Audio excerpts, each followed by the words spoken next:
복음을 전할 때 그 복음 자체가 담고 있는 하나님의 마음이 있습니다. 제일 먼저 살펴보고 싶은 것은 차별 없어 하시는 하나님의 마음을 살펴볼 것입니다. 베드로가 입을 열어 말하되 내가 참으로 하나님은 사람의 외모를 보지 아니하시고 각 나라 중 하나님을 경외하며 의를 행하는 사람은 다 받으시는 줄 깨달았도다. 외모를 보지 아니하신다 할 때 이 외모란 우리의 지금 이 겉모습, 얼굴 형태 이런 것을 말하는 것이 아니고 민족이든지 또는 인종이든지 혈통이든지 어떠한 세상적인 자격이나 조건들 이러한 것들을 외모라고 표현하는 것이고 그러한 것과 관계없이 하나님의 구원은 임한다 말씀하고 있는 것입니다. 두 번째로 베드로의 설교 가운데 나타나는 하나님의 마음은 하나님께서 이와 같은 죄인들을 구원하시는 방편으로서 준비하신 유일한 길 예수 그리스도,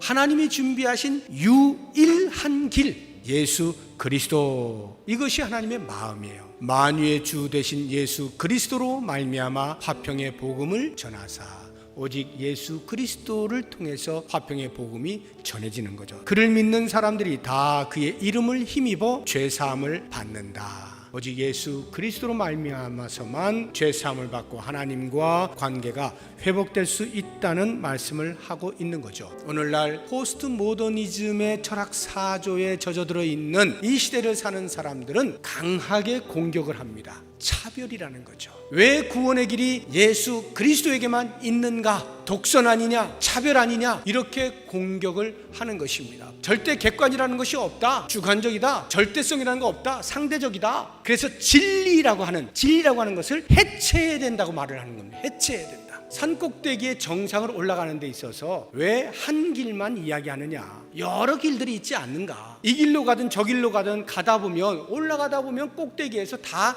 같이 만나는 것이다. 이게 포스트 모더니즘의 정신이에요. 그런데 하나님은 어떠십니까? 우리 기독교는 뭘 말하죠? 이 부분에 있어서는 정말 타협이 없는 아주 지독한 차별이 있습니다. 다른 어떤 것으로 안 된다는 거예요. 오직 예수 그리스도만으로 구원을 얻을 수 있다. 이것은요, 그 구원의 주체이셨던 예수 그리스도 당신 스스로도 그렇게 말씀하신 거예요. 예수께서 이르시되 내가 곧 길이요 진리요 생명이니 나로 말미암지 않고는 아버지께로 올 자가 없느니라. 예수님 당신 스스로가 지독한 독선 속에서 이 말씀을 하시는 거예요. 그러니까 포스트 모더니즘의 철학 사조 속에 있는 사람들이 볼 때는 차별이고 독선이고 배타적인 거죠. 그러나 성경은 말합니다. 오직 예수 그리스도로 말미암아서만 구원이 있다. 다른 이로서는 구원을 받을 수 없나니 천하 사람 중에 구원을 받을 만한 다른 이름을 우리에게 주신 일이 없음이라 하였더라. 오직 예수 그리스도만이 우리의 구원이심, 이것을 우리도 선포할 수 있어야 하는 거죠.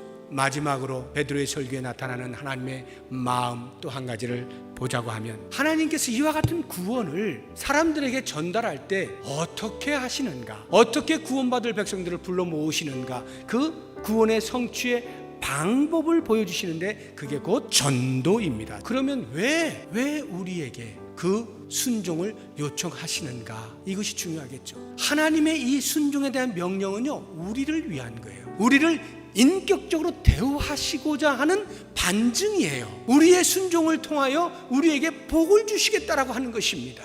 하나님의 거룩한 선교, 그 선교의 사역에 우리 같은 죄인들을 구원하셔서 동참할 수 있는 영광을 주시는 거예요. 이건 영광스러움인 거예요. 왜 많은 의료진들이 그 코로나 19 그 방호복 입고 힘들고 어려운데도 그렇게 하는 이유가 뭡니까? 한 생명이라도 살려보려고 하는 거 아니에요? 그게 가치가 있다는 것을 알기 때문에, 의미가 있다는 것을 알기 때문에 보람을 가지고 하는 것 아니겠습니까? 그러면 육신의 생명을 살리는 일에도 이와 같은 수고를 한다면 하물며 영혼을 살리는 이 일에 있어서 그 가치가 얼마나 큽니까? 그것을 알면서 살아가는 삶의 복, 이것을 우리로 누리며 살도록 하시기 위한 하나님이 우리를 향하여 가지신 배려잖아요. 아무리 제가 머리로는 하나님이 그렇게 원하시는구나 이해는 되지만 삶에 대하여 어떻게 하루아침에 내가 바꿀 수 있습니까? 제 감정이 어떻게 금방 이렇게 동화가 될 수가 있습니까? 감정이 받아들이지 못하고 있는 이 부분, 우리들의 삶을 보면 우리가 하나님의 말씀이 다가올 때, 명령이 올 때에 순종을 어렵게 하는, 우리의 감정이 따라가지 못할 때는 순종이 잘 안 돼요. 왜 잘 안 되느냐 하면 이런 생각 때문에 그렇습니다. 야, 지금 내 감정이 그것을 받아들이지 못하고 있는데 순종한다는 것은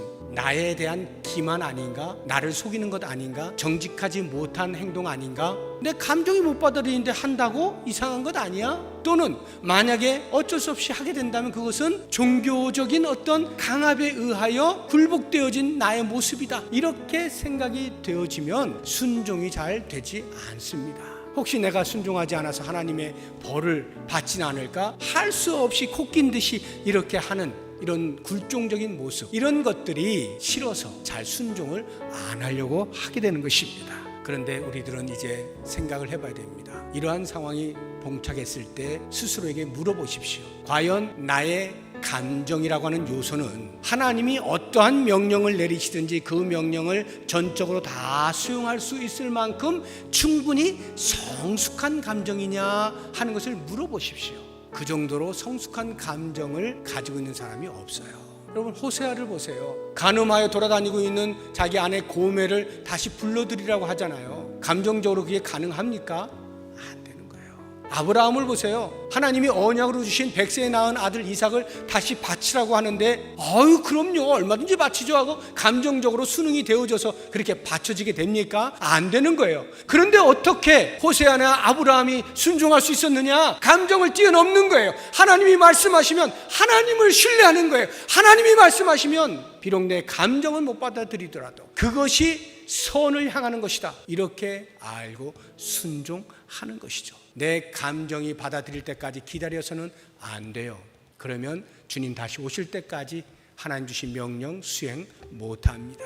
감정을 뛰어넘을 수 있어야 돼요. 말씀에 순종하게 되어질 때 이런 놀라운 구원을 목도하게 되어지고, 무엇보다도 복음을 전하는 자에게 있어서는 하나님의 선교에 동참하는 영광스러움을 안게 되는 거예요. 이런 놀라운 사실들을 우리가 기억하면서 베드로를 통해서 우리에게 들려주시는 하나님의 마음을 하나라도 놓치지 말고, 어떠한 시대든지 어떠한 환경 속에서든지 어떠한 때든지 복음을 듣고 구원을 받은 사람답게 그 은혜에 감격하면서 우리를 통하여 구원받을 백성을 부르시는 하나님의 마음에 순종하여 한 영혼을 향해서 복음을 증거하면서 열매를 맺어갈 수 있는 우리 모두의 삶이 될 수 있기를 주의 이름으로 축복합니다.